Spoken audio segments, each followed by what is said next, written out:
ડીસાથી સમાચાર છે। આ કાંડ બાદ મહીસાગર પ્રશાસનને યાદ આવી કાર્યવાહી। લુણાવાડામાં ચાલતો આનંદ મેળો બંધ કરાવાયો। ઇન્દિરા મેદાનમાં એનઓસી વગર મેળો ચાલુ કરાતા કાર્યવાહી। 3 દિવસ મેળો ચાલ્યો ત્યારે શું પ્રશાસન ઊંઘતું રહ્યું? દુર્ઘટનાઓ થાય પછી જ પ્રશાસનને કાર્યવાહી યાદ આવતી હોય છે। 3 દિવસ મેળો ચાલ્યો, કેમ કોઈ કાર્યવાહી ન થઈ? ડીસા કાંડ બાદ અન્ય શહેરોમાં ફોટા પડાવવા માટે માત્ર નામ પૂરતી કાર્યવાહી થઈ રહી છે। અમારા સંવાદદાતા હિરેન પંડ્યા પાસેથી જાણકારી પ્રાપ્ત કરીશું। હિરેન, 3 દિવસ મેળો ચાલ્યો, કેમ કોઈ કાર્યવાહી ન થઈ? દુર્ઘટના બની એ પછી હવે દોડતા થઈ ગયા?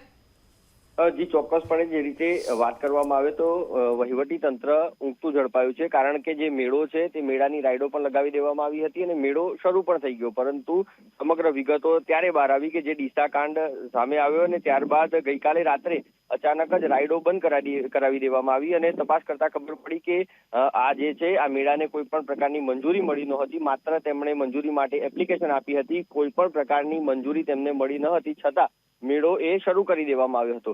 મેળો જે શરૂ થયો તેમાં મોટી સંખ્યામાં લોકો પણ પહોંચ્યા, કારણ કે ઈદનો તહેવાર હતો અને ઈદના બીજા દિવસે પણ લોકોની ભારે ભીડ ત્યાં જોવા મળી હતી। પરંતુ જો કોઈ હોનારત થઈ હોત તો તેના માટે જવાબદાર કોણ, તેવા અનેક સવાલો હાલ તો ઉદ્ભવી રહ્યા છે। પરંતુ જે વહીવટી તંત્ર છે એ ચોક્કસપણે અહીંયા ઊંઘતું ઝડપાયું છે અને ઘોર બેદરકારી જોવા મળી રહી છે। જી આભાર હિરેન જાણકારી આપવા માટે।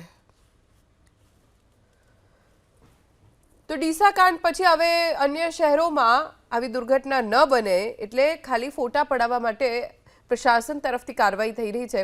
ઇન્દિરા મેદાન કે જ્યાં 3 દિવસથી મેળો ચાલ્યો, હજારોની સંખ્યામાં લોકો અહીંયા આવ્યા, પણ એનઓસી વગર આ મેળો ચાલુ જ કેમ થયો એ સૌથી મોટો સવાલ।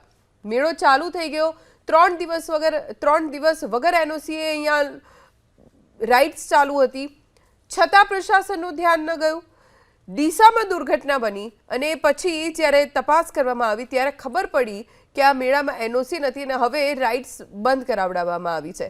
તો 3 દિવસ પ્રશાસનના અધિકારીઓએ કર્યું શું?